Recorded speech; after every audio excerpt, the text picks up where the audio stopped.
I said everything gonna be alright. I said everything will be alright. Ken, everything's gonna be alright. Good day wherever you're listening from, and welcome to Indoor Air Quality Radio, IAQ Radio. It's Friday, November 4th, 2016.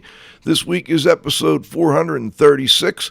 My name is Radio Joe Hughes. I'm coming to you from Studio D in Central City, Pennsylvania.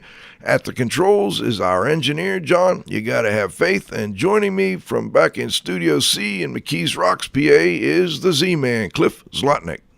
Good afternoon, Joe. How's everybody doing today? Good day here on the mountain, Cliff. All right, this week we welcome Ken Larsen. We're going to talk about the state of industry education and certification, part 3 in our series that started with the Jim Pemberton show and then the Lisa Wagner show. Of course, we could not do the show without our sponsors, so before we get started, let's thank our marquee sponsors. John Don Products, where restoration and abatement contractors shop. Visit them at their website, jondon.com. That's jondon.com. CleanFacts, the #1 information source for cleaning and restoration professionals. Check them out at cleanfacts.com. IAQ.net and Healthy Indoors Magazine, a free online digital magazine for industry professionals and consumers. Subscriptions are available at IAQ.net. Please be sure to thank our sponsors for their support of IAQ Radio when you inquire about their services and products. And last but not least, please visit the IAQ Training Institute website for the most current dates for the training you trust at IAQtraining.com. Okay, let's turn it over to the Z-Man for today's IAQ Radio trivia question. Thanks, Joe.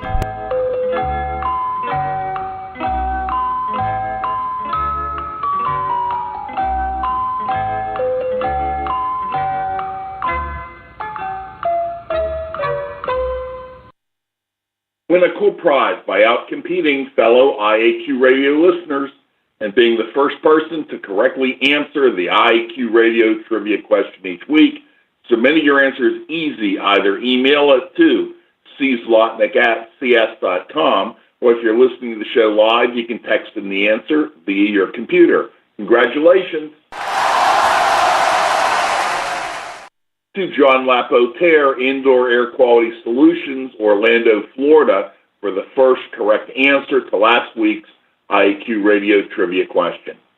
The IAQ Radio trivia question for Friday, November 4, 2016, has been sponsored by Ideas, the solution chemistry company, creating unique solutions to odor removal, surface cleaning, and decontamination problems. Now for today's IAQ Radio trivia question, and it's a tough one.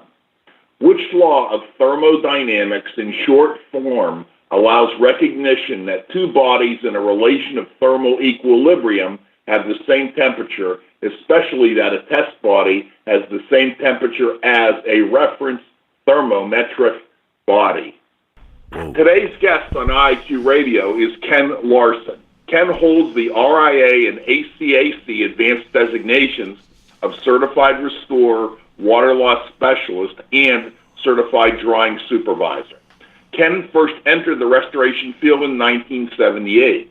His career includes 18 years as an independent property restoration contractor, consulted to restorative drying during catastrophes and large loss drying coordination, expert witness, Director of Education for North America's largest disaster restoration contracting organization, and the authorship of Leadership in Structural Restorative Drying. He is currently an IICRC Approved Instructor of Water Restoration, ASD and CDS certificate courses.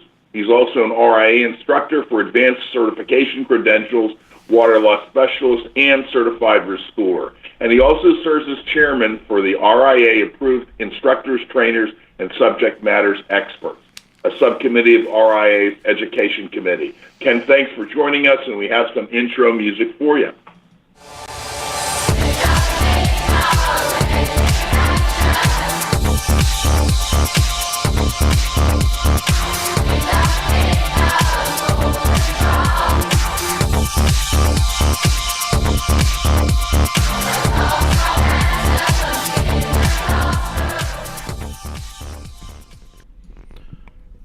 Okay, Ken, Cliff, go for it. Before we even started, I'm like amazed Doug Conan nailed that question. He was all over that one, buddy. Smartest in the world. All right. Okay, well, Ken, thanks for joining us. You were a student in an IICRC training course long before you became an IICRC instructor. Was there a turning point in one of the courses that you attended which put you on the path to wanting to become an IICRC instructor? Well, first of all, I just want to thank you, Cliff and Joe, for having me on the show. I really appreciate being able to speak about the subject of education. It's something that I'm actually still very passionate about, although I have grown very weary of the many challenges that persist within it. I'm glad that I can have this opportunity to speak to some of those concerns.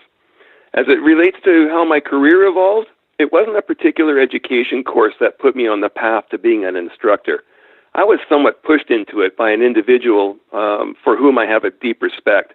In 2003, I was working as an operations manager for an excellent restoration contractor in Sacramento. His name was Charles Cassani. One day I got a phone call from the late Jim Myers of Dry Ease Products. He called me wondering if I knew of any individuals who wished to be one of their instructors. When I told Charles about this phone call, he asked me if I took the job. I said no, I loved my job working with him. Well, the following day, he dismissed me from my job, saying that he believed I should be an instructor and told me to go chase that opportunity. Now, I know of no other contractor who is as benevolent as Charles, and I'm eternally grateful to him for pushing me outside of my comfort zone so that I could grow both personally and professionally. He's a really good guy. I know him well, and I can tell you, just a short, interesting story. He had a girl that was working for him who was a supervisor, and she was afraid to fly on an airplane. So he allowed her to fly to Pittsburgh to go through training at our own house with her husband. Right. And guess what? She got pregnant on the trip, and 9 months later they had a kid, and I'm not sure that she ever went back to work after that. But before we get going, I want to make one thing crystal clear. I think that our audience realizes that you're not an attorney, nor are you going to be giving legal advice. So today's interview is really going to be based on your professional experience, research that you've done, sources that you've cited, and industry observation. And the next series of questions are going to be asked in that context. Joe, would you like to ask the next question? Sure. We hear a lot about the word certified, and that is a powerful word. It has a powerful public perception, and I think the public they think it means that someone is competent. The IICRC opened the barn door for industry certification and has issued hundreds of thousands of them. Do you think that the organization could or should move away from the use of the term, particularly when it's a 1 or 2 day class? Yeah, I have some pretty strong feelings about this subject, and you're right. I appreciate you saying what you did, Cliff. I am not an attorney, but I do want to say that clearly words have meanings, and I believe that there's some legal implications when a blind eye is given towards some of the titles that we throw upon our students, or not throw, but bestow upon our students. The IICRC has a very long history of ignoring dictionary definitions to words, both in their exams and in their credentialing efforts. The word certified or certification is really a word worth researching for definition. So Merriam-Webster defines certification to be the act of making something official. It is the official approval to do something professionally or legally. Now, I believe that the idea that the IICRC provides official approval to do something professionally implies some permission and accountability is carried by the IICRC for the performance of these students. Now, I have no reason to believe that the IICRC provides such authority or a performance guarantee.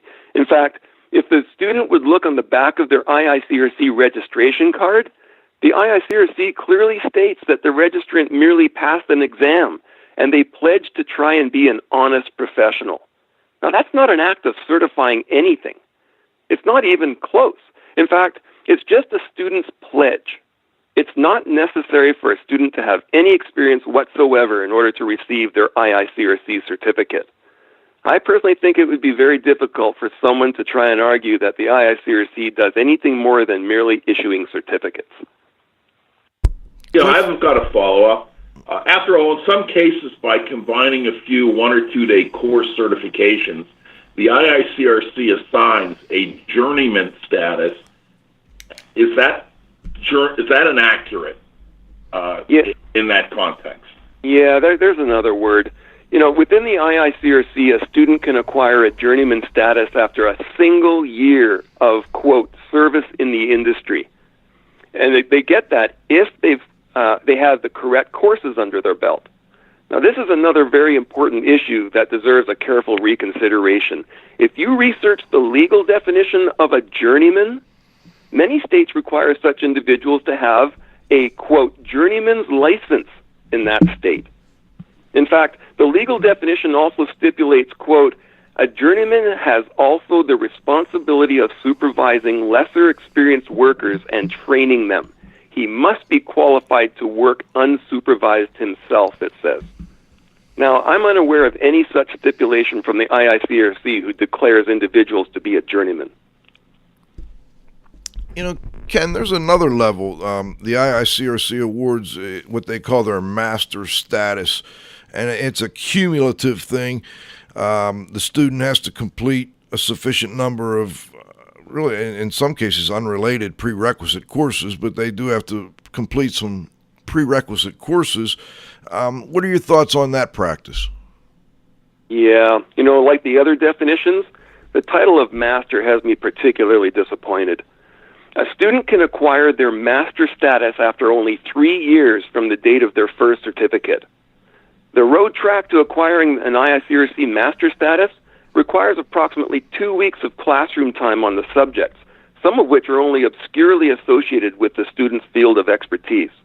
So the result is a student with just a couple weeks of formal classroom education, and they can be awarded with the IICRC's highest status. This legal title of something called a master typically refers to, quote, a representative of a court or any entity who renders judgment involving difficult or specialized issues. That's amazing. A master actually serves as a quasi-judicial role settling these difficult or specialized issues. Now, I can't help but just say, wow. That means that any individual, even an insurance adjuster, can sit in a classroom for 2 weeks and possess this authority over a contractor, even though they've absolutely got no actual hands-on experience in the field. And they can carry the title of master, and that could be used to settle difficult or specialized issues. Personally, I find that to be an embarrassing and uncomfortable truth. We talked about the IICRC issuing documents that say that students are certified. What does the word certification mean to you, and what do you think it means to the student who attends a class and successfully completes it? Yeah, exactly. Clearly I'm being very particular and demanding on accuracy of the use of titles and words that we bestow on our students. So I think it's only fair that I am equally particular on the use of certification in my answer. It's likely that different countries have different stipulations in order to declare a person to be certified, so I'm just going to speak from the American perspective. If you go to www.uslegal.com, it defines certification to be, quote, professional certification is known as trade certification or professional designation.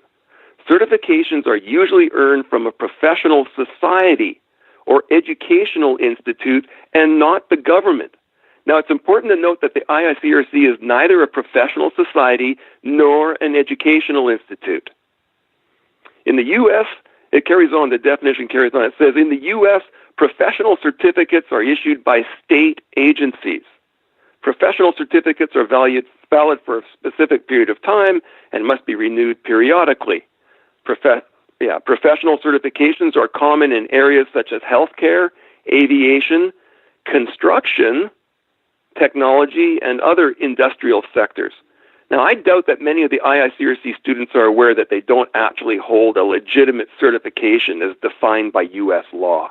I'd like to change the subject really to the subject of instructors. I was an IICRC instructor, and so was Jim Pemberton. And when I wrote my blog, the one thing that he and I had in common, as well as being friends for many, many years, is we were both dropouts. We both got very frustrated, by their processes and the demands.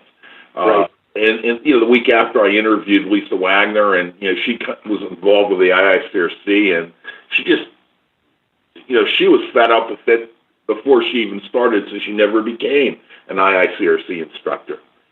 Many instructors who work within the IICRC Instructors and School Committee system find it frustrating. Did you, and do you, and if so, how and why?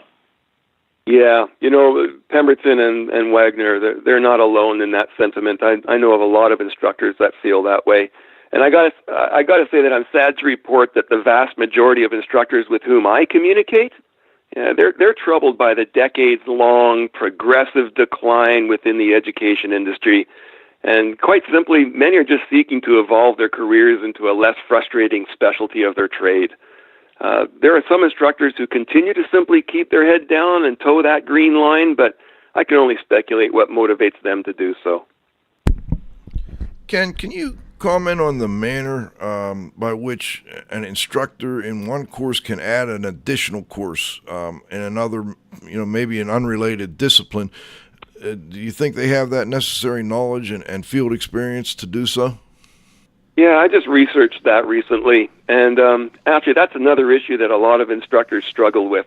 You see, once you're an IICRC approved instructor in a single subject, you can add another subject by simply filling an application form and paying a small registration fee, and then prove that you have a manual that includes 100% of all the exam learning objectives.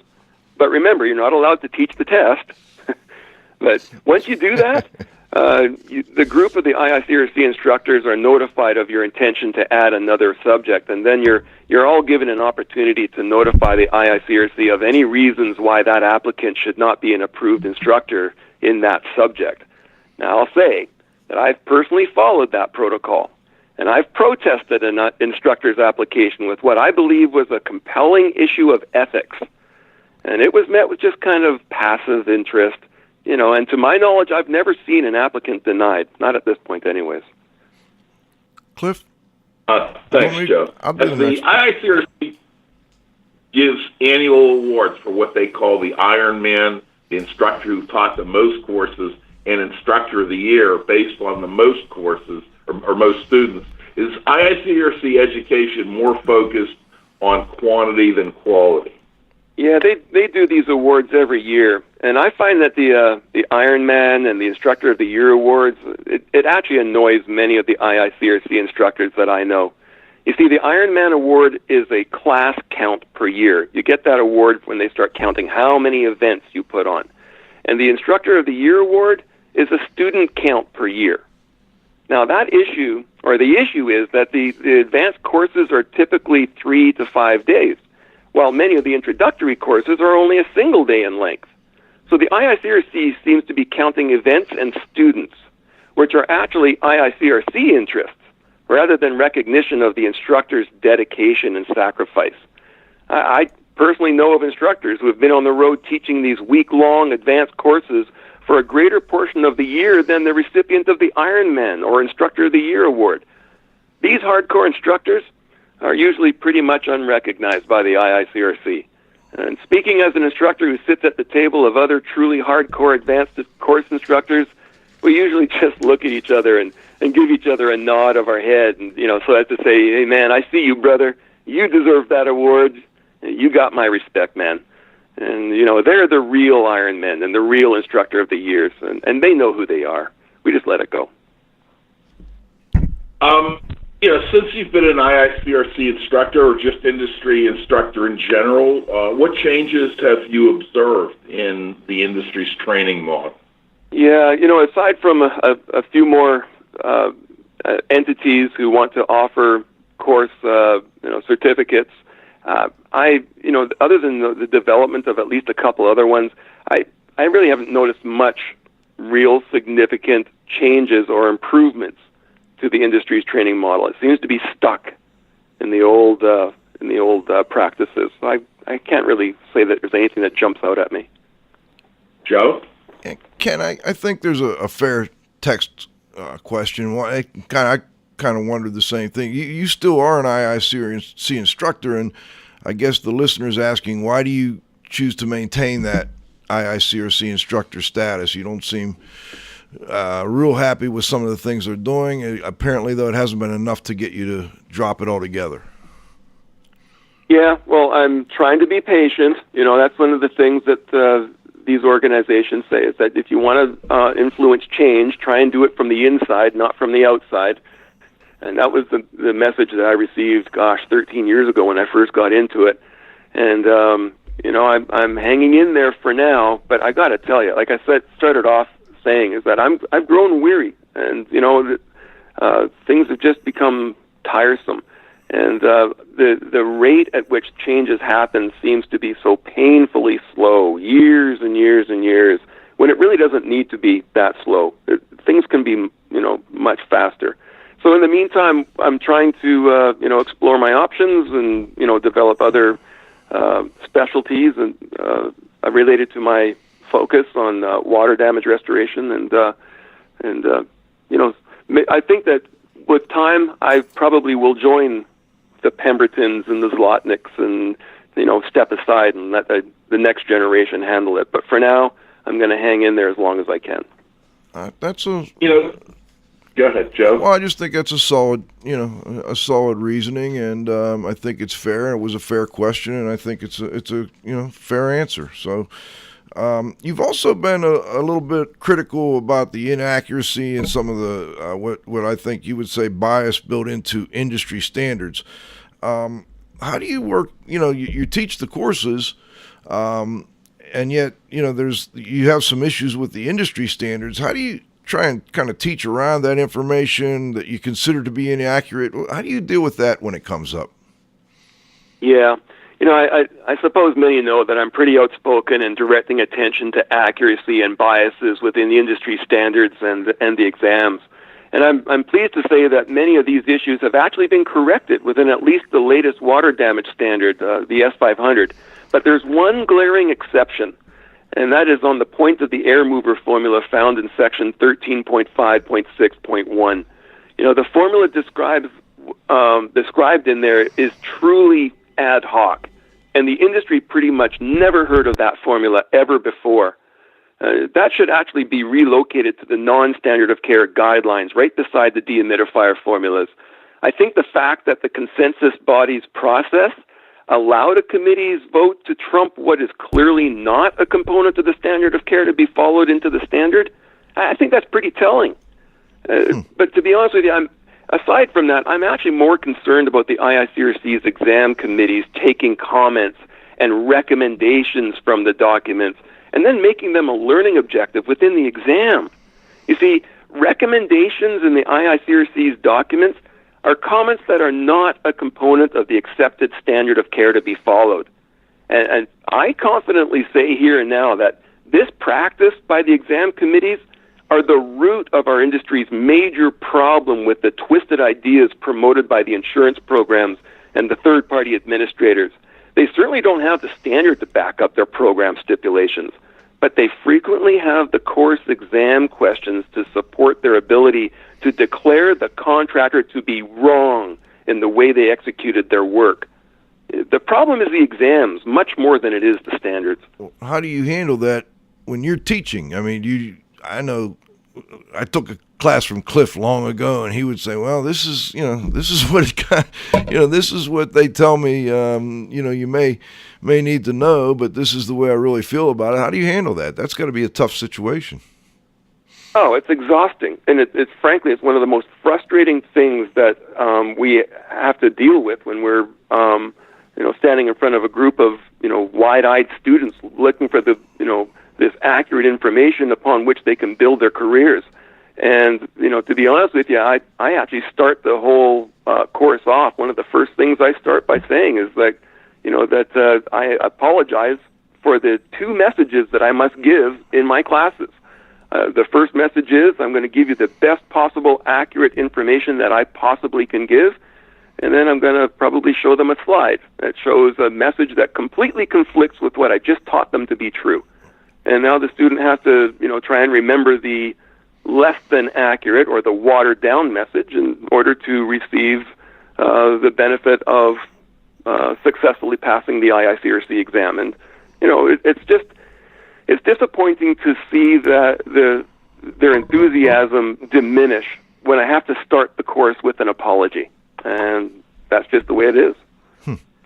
What about more hands-on courses? Cliff, when I took the classes, like I say, I mostly took them from Cliff, and he always made an effort to try and do a lot of hands-on activities, but I've also taken some where there weren't, like the AMRT, you cut out a 1 square foot section of drywall and things like that. What's your thought about more hands-on in the courses and more hands-on demos, etc.?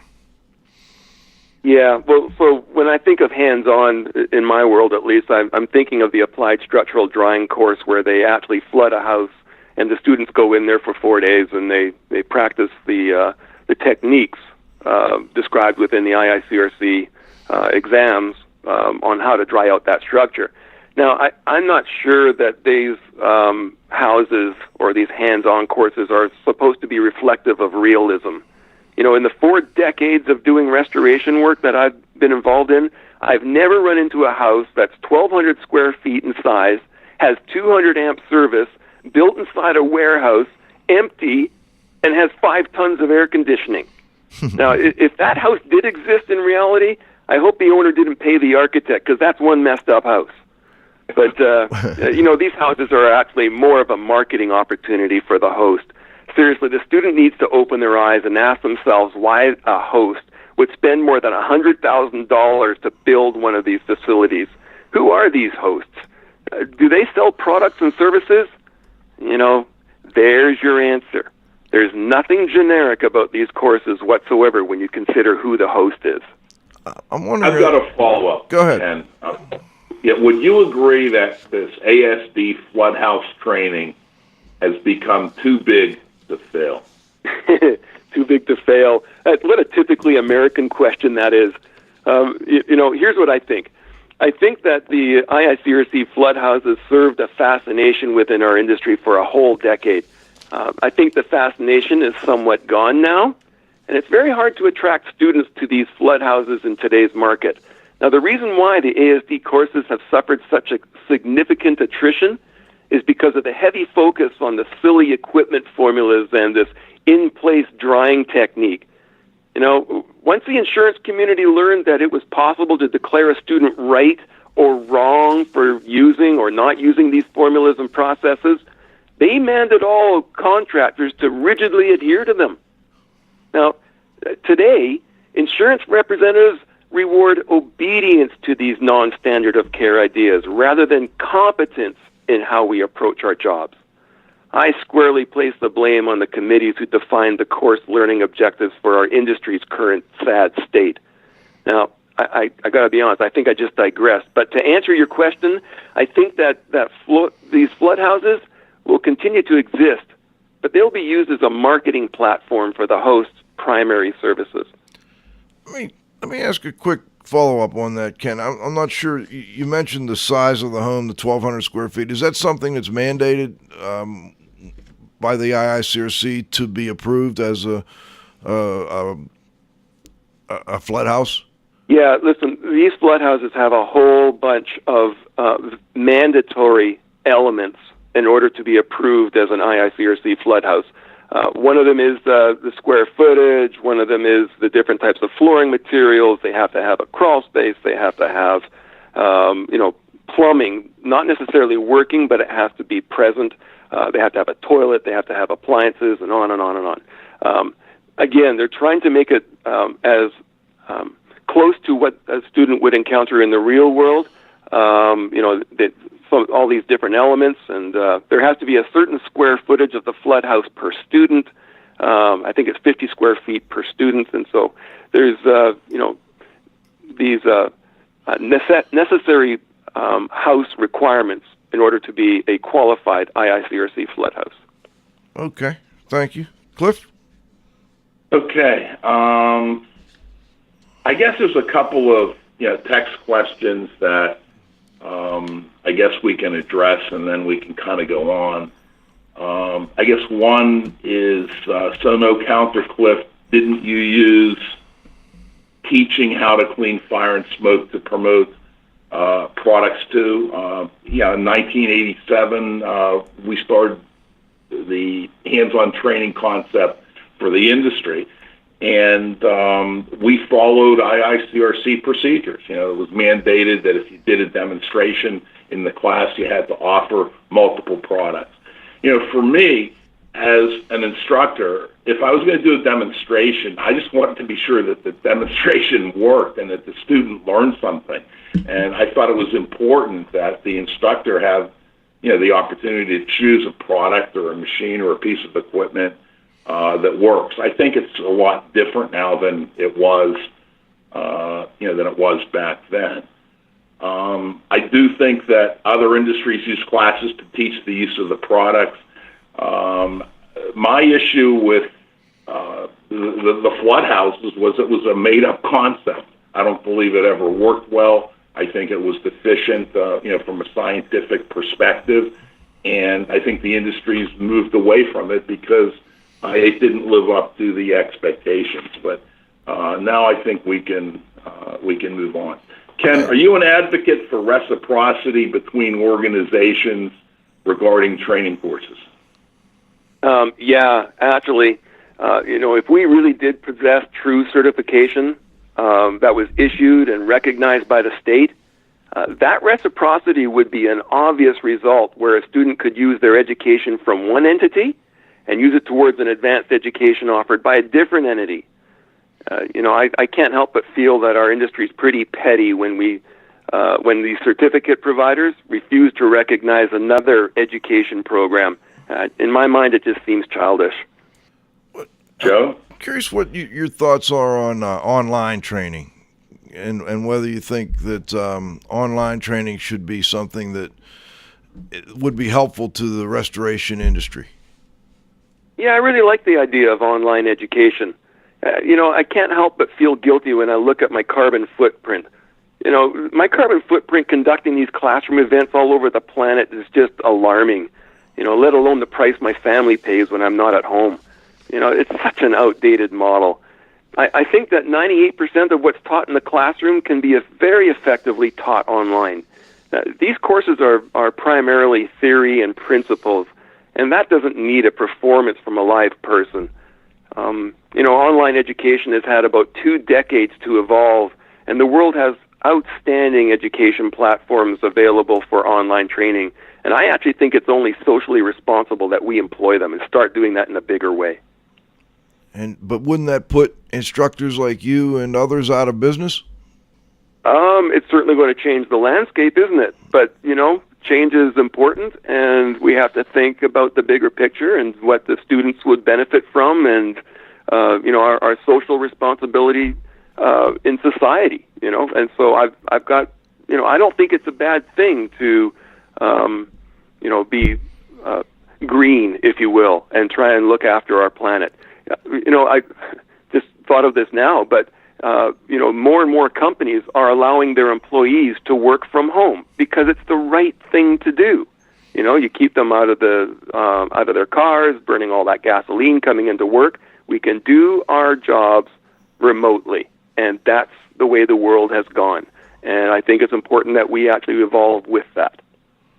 Okay, Ken, we've got one more question, and then we'll go to halftime. And what the question is there anything about status quo of industry training we should mention before we, in the second half of the show, begin to discuss recommendations for improving it?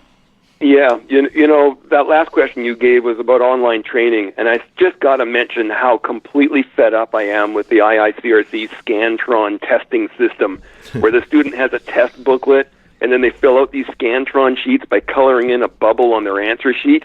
I'm just done with that antique system from 50 years ago.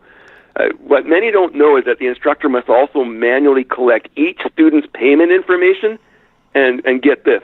We got to manually write or type out each student's payment information and method, and then submit it to the IICRC for their accounting. Yeah, handwritten payment ledgers. In this day and age, it's simply inexcusable. Joe, let's go to halftime. Yeah, they are working on that one at least, but let's keep it. Let's go to halftime, John. And thanks to our association sponsors, the Indoor Air Quality Association, a nonprofit multidisciplinary organization dedicated to promoting the exchange of indoor environmental information through education and research. Visit them at IAQA.org. The Restoration and Specialty Cleaners Association, who have been serving the needs of and advocating for their members for over 30 years. Remember, Triska is your link to industry training, certification, standards, and events. Their website is trsca.org.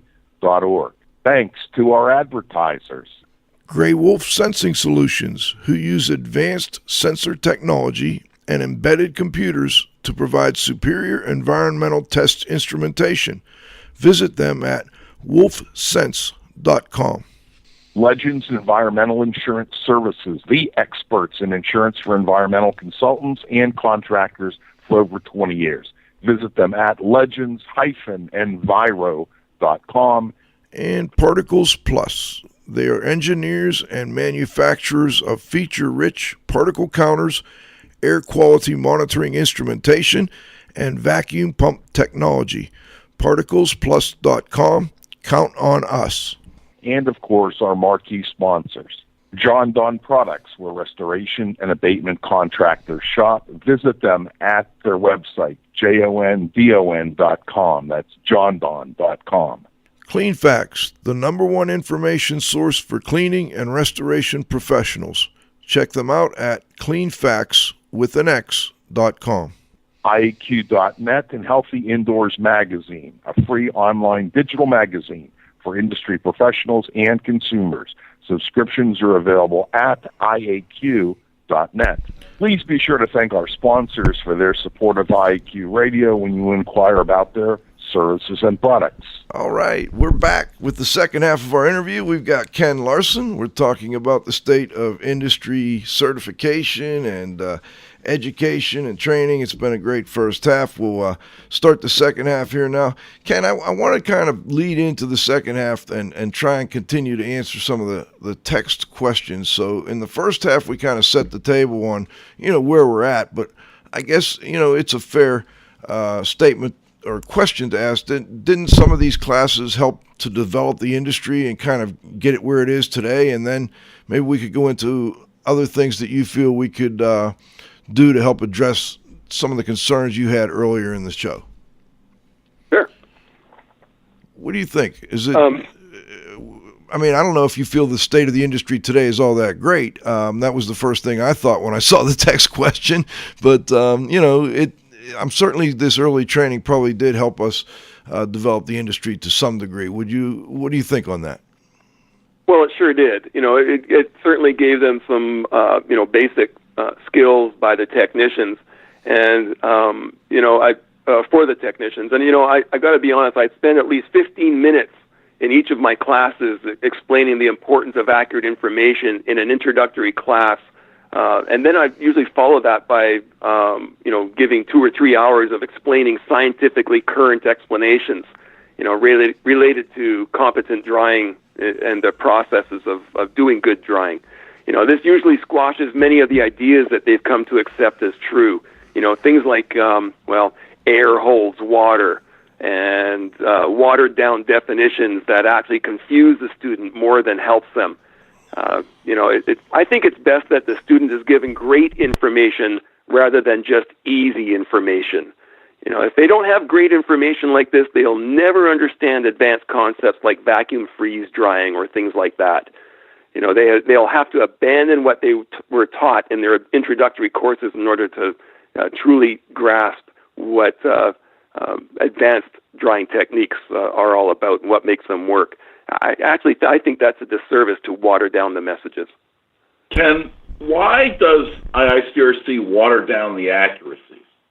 Well, believe it or not, IICRC leadership has actually formally stated that they need the information in their courses to be compromised to the point where, and I have this actually in writing, a quote, Billy Bob from Alabama and Jose from Guatemala, end quote, can pass the test. That's how compromised it has to be. I mean, really, they might as well have just said Ken from Canada. I don't know how that can be interpreted any other way other than one that's insulting.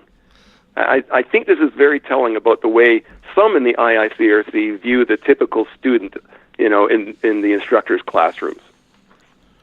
Let's talk. Are you an advocate? Go ahead, Cliff. Go ahead, Joe. I'm just wondering, are you still an advocate for some form of facility, classroom-based training? Do you want to see it all become online, some combination of the two, maybe do more of the hands-on in the classroom? What ultimately would you like to see? Yeah, you know what? I'm not against classroom training. I'm neither an advocate nor an opponent to it. I'm more of an advocate for quality education that's engaging and accurate, regardless of where it's being held. Okay. And what about things like teamwork and small team leadership skills? Are they worth including in these classes? I mean, or do you think the people that are sending their folks to a class, or they just want them to get the basic information for doing a water job? They don't want them to really understand things like, or work on things like team building. Yeah, I got to tell you, that's one of the, it's a little extras that I throw in on my classes, is that, I can't help but feel that I have a pretty serious responsibility when a student comes into my classroom and I'm setting the foundation for their, at the beginning of their career path. I want them to stay in this industry. We need them. So, how can they develop their career into one where they themselves are leadership? They've got a team under their belt, or perhaps they're going into management of some sort. So that's a big deal for me, and so I actually spend time, depending on their level of experience, I invite the students to explore the qualities that make for that great leadership, which in turn results in promotions and a healthy company culture. I'm big on that. I'm really big on that. So I spend time on how the students can, what is it that the employers are actually watching in order for these new employees to be considered for a promotion or advancement in their career. I'd like to try and help them with that path. Cliff? Ken, IICRC exams are the result of what I call IICRC groupthink. How do you incorporate independent thinking, alternative options, and problem solving into your courses? It sounds like you've heard what happens in my classrooms. In short, I explain the physics around what our tools deliver to the water molecules so as to cause them to change into a vapor phase. Once the students grasp that, I ask a student to describe a project that simply didn't respond to drying as they expected and how they approached it. And then, we explore why it didn't work, or for that matter, identify what information was missing in order to truly understand why it didn't work or did work. And finally, we will collectively brainstorm a dry strategy that would work. And that's in stark contrast, to the brainless equipment formulas pressed by many of the IICRC courses. I do my best to invite the students to be engineers of drying strategies that work, rather than just an equipment delivery service. I want the competition to be the unskilled equipment delivery service. We engineer drying strategies that work. Thermodynamics, psychrometric charts, and physics, it's heady stuff. Do you believe the students adequately learn this in these classes? That's a great question. And I got to say, this is the most personally rewarding part of my course curriculums. It's taken me years to figure out how to explain the physics of evaporation in a fashion where a completely uninitiated student can grasp what our tools are doing to the drying process. Now, when I observe a student who is intensely frowning at the back of the room, and he's trying to wrap their head around what I'm explaining, and then eventually they get to the point where their face relaxes, they smile, they sit back in their chair, and then they put their hands behind their head. Well, that's what I call their light bulb moment. For me, that's my ultimate paycheck.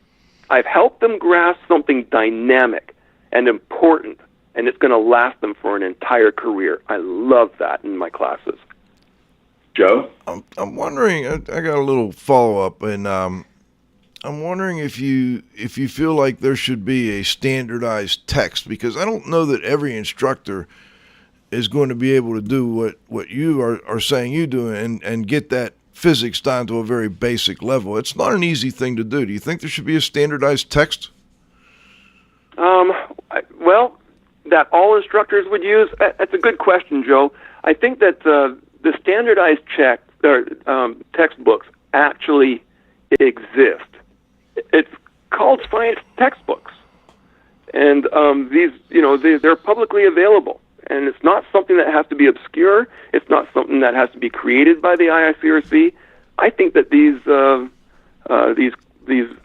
documentation, this information, can be had by anybody if you just do a little bit of basic research.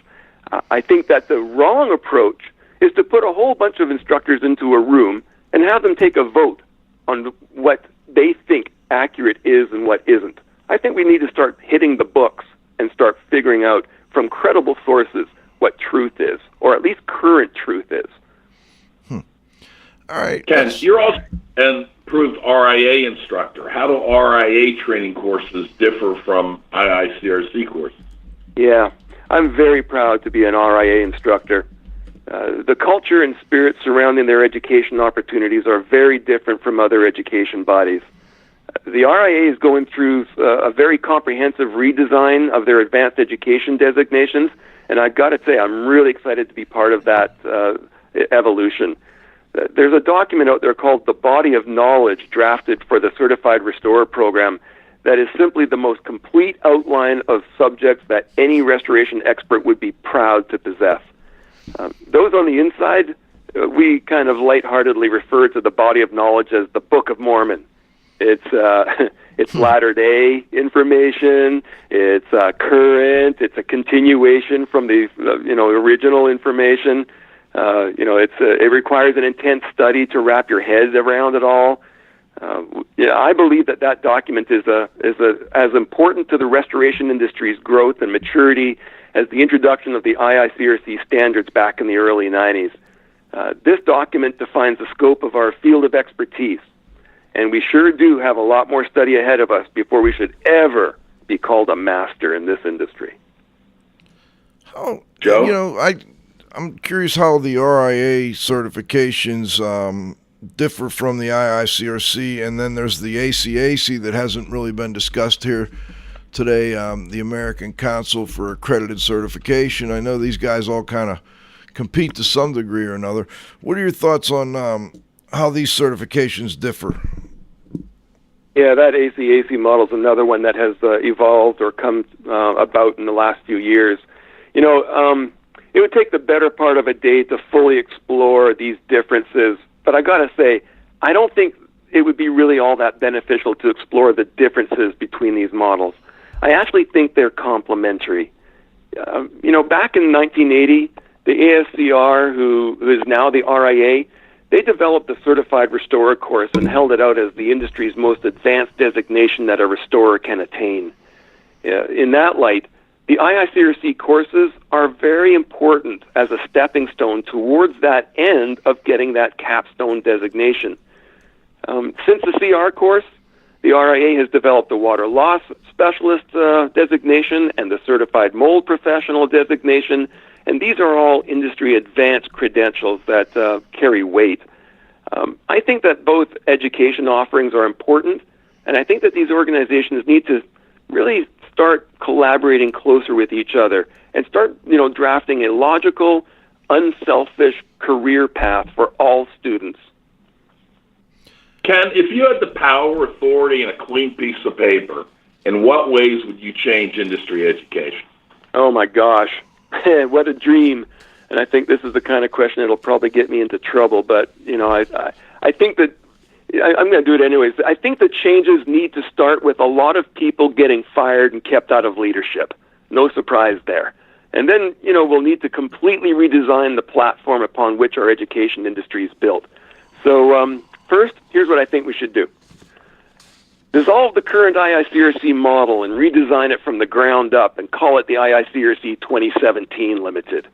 The new IICRC shouldn't have anything to do with schools and instructors. They sell standards and grade exams and have learning objectives derived from legitimate and credible source material that is readily available to the public. It would be very beneficial if that IICRC 2017 was also a third-party accredited and possessed state recognition like a true certification entity does. Then second, we should create an entity owned and run by instructors. I think perhaps a cooperative business model would work.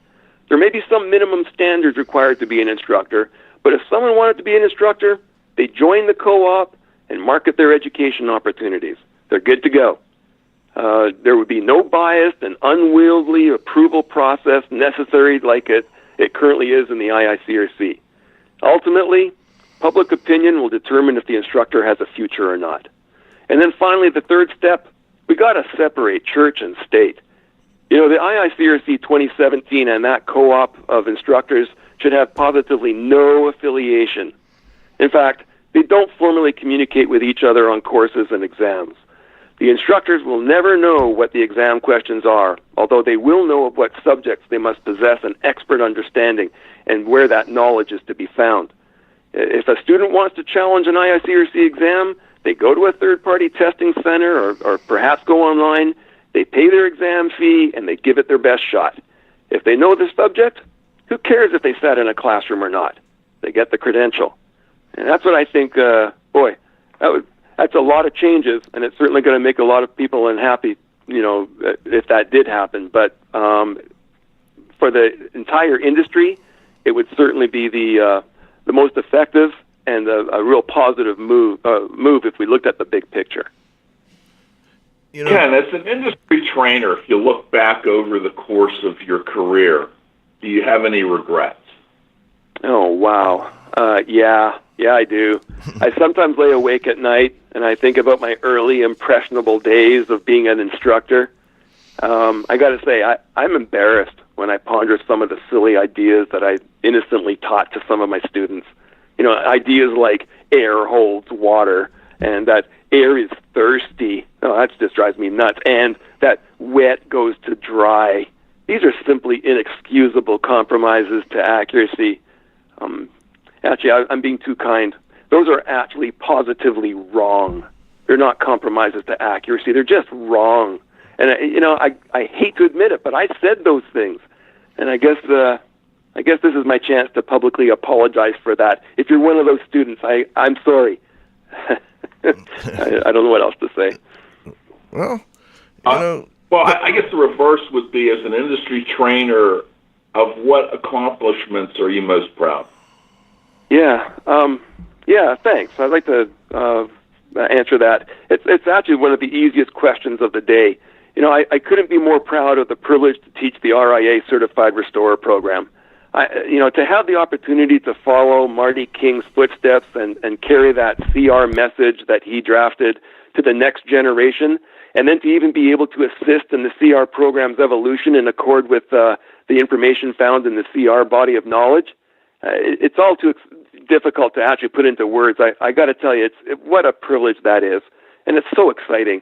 Now, admittedly, this current CR program, that information that's in that program that I'm actually going to be delivering next week in Chicago, is from a past era.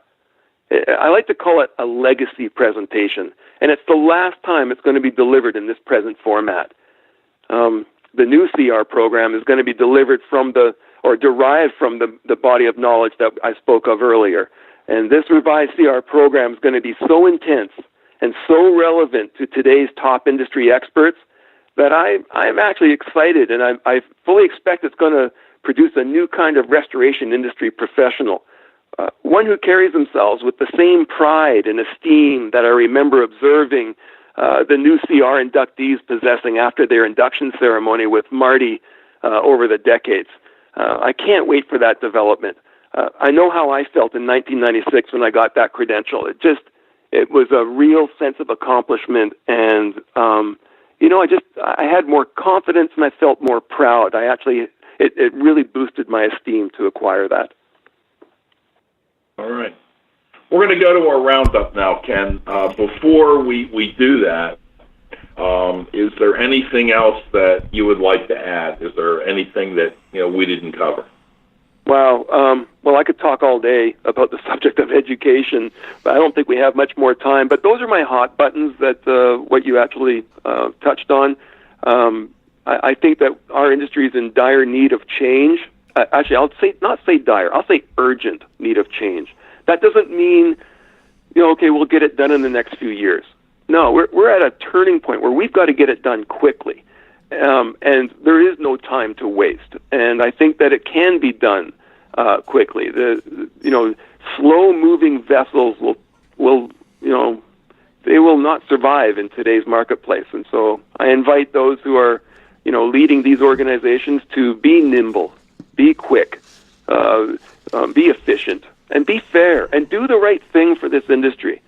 I think that that's the information that we really need to consider, and think about the industry at large rather than just their personal entities' survival. All right, well, let's go to the roundup. Move 'em on, hit 'em up, move 'em on, hit 'em up, rawhide. Cut 'em out, ride 'em in, let 'em out, cut 'em out, ride 'em in,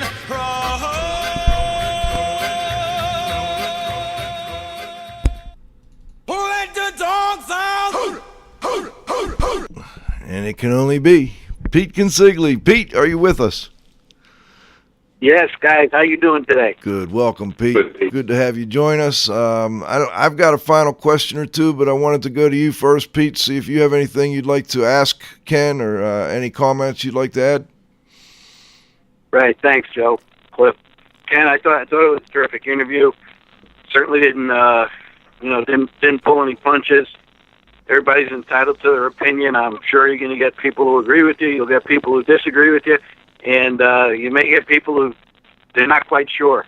That's kind of the way the world goes around. I remember, years ago when I started writing some columns in CNR magazine, I wrote a column one time. Don't even really remember the topic, but I remember I got a bunch of negative comments back, and I called up Marty and I asked him for his advice, and he said to me, "Congratulations." And I said, "Well, what do you mean, Marty?" He says, if you get negative comments or positive comments, it means that you made your point. It was a successful piece. Whether people agree or don't agree really is not the point. It's that you took a stand, you took a position, you were clear on it. And that changed, how I looked at the world for many years to come after that. I think it made me a better writer. Marty said if nobody comments at all one way or the other, he says you probably didn't make your point, and nobody cared to weigh in. I'm one of those guys with Cliff and maybe Jimmy Pemberton in the road that Ken said he might go down. Where I was an IA instructor for many years, and there became a time where I don't mean this as a negative, because a lot of these IICRC instructors are really provide a tremendous service to the industry out there, but I didn't. I gave up my instructor status and even my certification. My IICRC number, I think, was 300 and something back in the day. It just wasn't practical anymore. And, that's just the way it was with me. I don't think that all our instructors are alike. I think it's important not to paint this broad brush. The market will decide, the trainers and the instructors that they care to attend their courses and the ones that they don't. That's how it's always been. I think it's market driven. It was interesting that Ken made that comment about Charlie Cassani. I actually didn't know that until I heard that from Ken. That's something, because me, like Cliff, we've known Charlie for many, many years. when he first started getting involved in the association. And, he's put a tremendous service in the last 4 or 5 years as being part of that committee and not on the CR Body of Knowledge. Just tremendous volunteer that those 9 people on that committee put in. So that I'm glad that Ken brought that up. Charlie definitely deserves an attaboy. He's one of these guys who kind of works under the radar, just doing things for the right reason.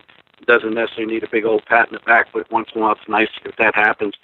I remember those days back in the late 80s, the old Iron Man thing. They didn't really have that designation then, but, these guys who are out there on the road doing the courses that want to, do the best training and really help educate the people that come to these courses. I think more so, what I always used to say back in the day, it wasn't about whether you're going to pass the exam and you're going to get the certificate or get the arm patch. Obviously that's important and guys want that. I said, to me, the most important thing as a trainer was that when you were done with the class, the information was useful. You could apply it in the field, be a better cleaner, a better restorer, make more money for the company, serve your customers better. And I think that probably, hopefully, still, holds true today. Those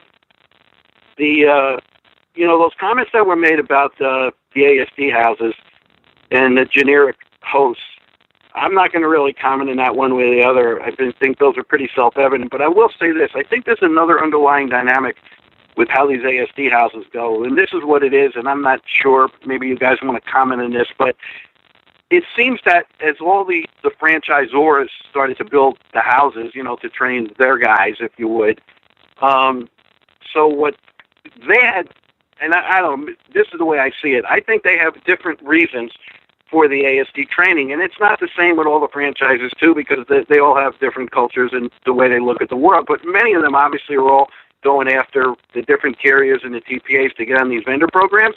And so if the TPAs and the vendors or the people who oversee those programs and the carriers decide, well, based on this information that's in the training programs, in the standard or in the certification programs, is what they're going to base their criteria on, like Ken commented on. Well, if they're not updated and educated, and that ship turns real slowly to get those guys to change their mind, that's another whole deal. It's not about selling equipment or anything. It's about, well, we're training guys because this is what the customer, quote unquote, wants. And that, not quite sure how to handle that. I mean, that's like a pretty challenging thing. I'm sure Ken definitely has an opinion on that, and I would think Cliff probably does also. My final comments, Joe, is really some of the things that Ken said towards the end of the interview and some of the questions. I mean, the listeners all know I'm an REA guy. I'm the Director of Education and the Industry Advisor, and so, everybody knows that.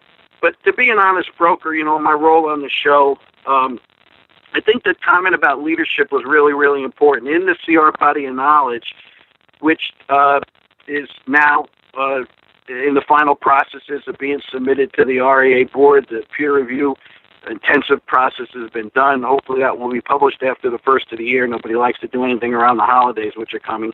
But, the IICRC did an organizational peer review. The American Industrial Hygienist people did. The IAQA group did. Even the Restoration Sciences Academy, the training arm for the Legends Brands people did, outside of all the individual people. And leadership was an important component that came out of that 3-year, 10,000-hour process in the development of the document.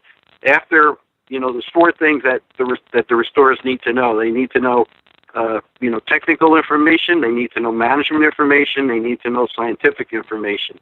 Those are the big 3. And then leadership was the one that was debated, that in order to move to the higher level in your profession, no matter what that profession is, it requires leadership skills, which is different than being a good manager.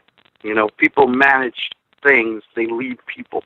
And the best project managers are also good leaders, not just good time management people. So I was happy to hear that Ken focuses on that in his training. And I think a lot of other industry trainers probably also focus on that too. So that will be an important prerequisite component as the Certified Restorer program, is updated as we roll into 2017. My final comment is this. I believe there's a false narrative that's going on in the industry now that, REA and IICRC are competitors. I think this is just a bunch of hogwash, to be quite honest with you. You know, do we have some competing areas over the years? Sure we do. Have we had different disagreements? Sure there have been. But I don't always look at that as being a bad thing. I think that's part of how you get to consensus, how you have interaction, and how you come up with ideas to get to the best solutions. Like Ken has said in his comments, I think that the IICRC and the IRA are more complementary than anything else, and I think the two organizations benefit each other if they can collaborate for the benefit of their core common constituents. RAA is probably the largest constituent of IICRC if you look at our membership base, you know, and all the people who are members of our association. I don't know there's other single entity that's a larger constituent. So it would seem to me that the collaboration in this area, whether it's a reciprocity in programs, whether it's working together for one to benefit the other, I think it's something that had happened for years, and I think that, quite frankly, a lot of the RA members and probably just the general industry constituents, you know, would like to see that, you know, work better. And so anyway, that's my viewpoint on it, is that I don't think we are competitors, and I think we continue to look at it like that. I think the industry is going to continue to fragment, and I don't think that the baby boomers and you know, are going to leave this industry in a better position for the millennials, you know, to move it on to the next phase of you know, where it'll go as this generational kind of passing of the baton is taking place over the next few years. So anyway, if I leave on a point, Mr. Z-Man, when you prepare your blog, consider that maybe my closing pearl as a key talking point. But gentlemen, terrific job, and I commend you for taking on this whole issue over the 3 series with Jim Pemberton and Lisa Wagner and now Ken. Anyway, I appreciate it. Thank you. Thank you, Pete, and thanks for joining us. Ken, let me ask one final question. I got a question and a quick comment. Question being, and it was a text that came in. I want to kind of reword it a little bit. You know, you have been pretty critical of IICRC now and in the past. Have you ever worried that they would try and take away your instructor status because of that? No, never worried about that at all. In fact, what a good question. I want to tie this into something that Pete just said. He said that, you know, the comments that I have made earlier are bound to make some people upset.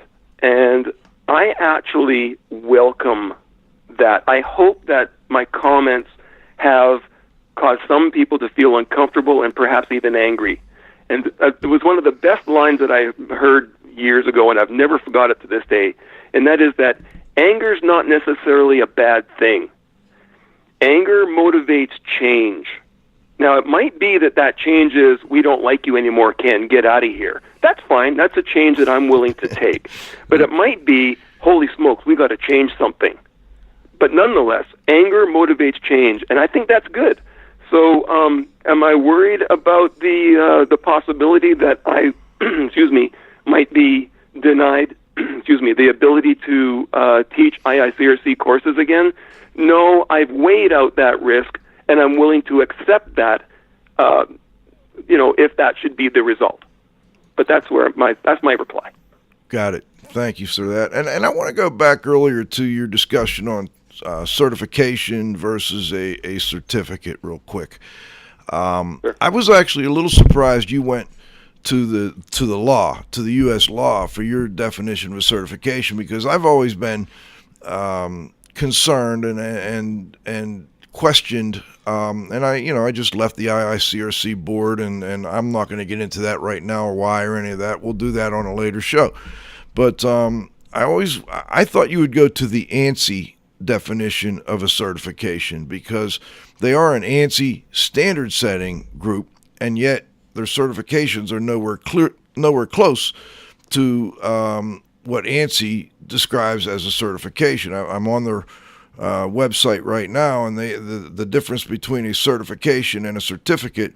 Certification and certificate are distinct terms, yet they are often used synonymously. Certification is a more comprehensive and necessarily includes an assessment of an individual's knowledge, skills, and abilities based on a body of knowledge pertaining to a profession or occupation. In comparison, certificate programs emphasize learning events and coursework completion. Certification is valid for a specific time period and involves recertification at the expiration of the stated period, and certificates are generally issued for life. And I think both you and Pete did a good job of describing that, but I just wanted to bring in that angle that it's also an ANSI description as well. Any comment on that? No, actually, I think that the legal explanation and the explanation you just gave, Joe, are complementary. They don't conflict.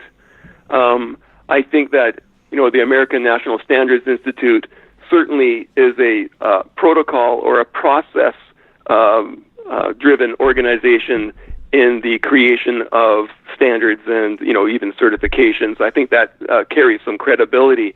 But even they must answer to the legal definitions held within the country. Now, again, I want to make it clear, I'm not an attorney, and interpretation of the law is way outside of my scope of skills.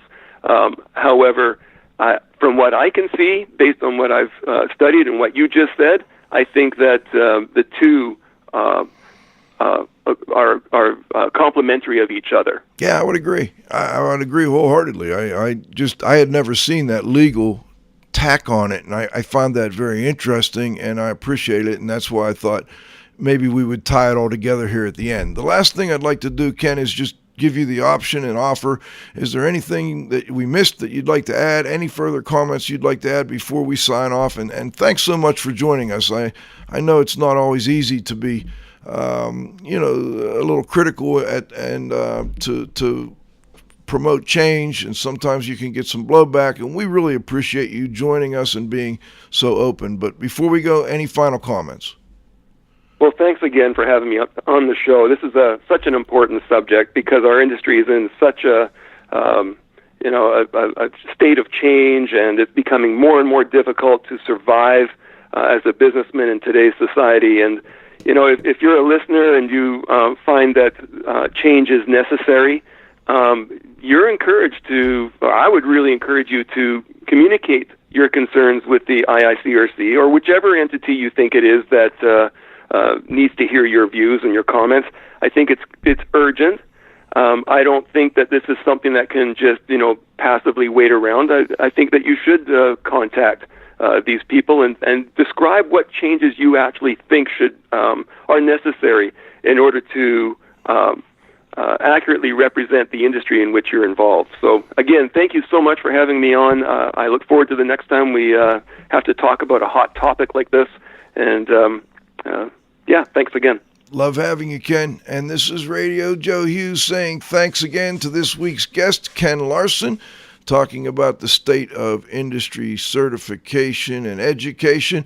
Our thanks to the Global Restoration Industries, the Restoration Industries Global Watchdog, Pete Consigli. Of course, my co-host, the Z-Man, Cliff Zlotnick. At the controls, John, you gotta have faith. Most importantly, our growing group of loyal listeners. I know we'll have a lot of downloads this week, but come back and join us next Friday. We'll be live again next Friday at noon for the next broadcast of IAQ Radio.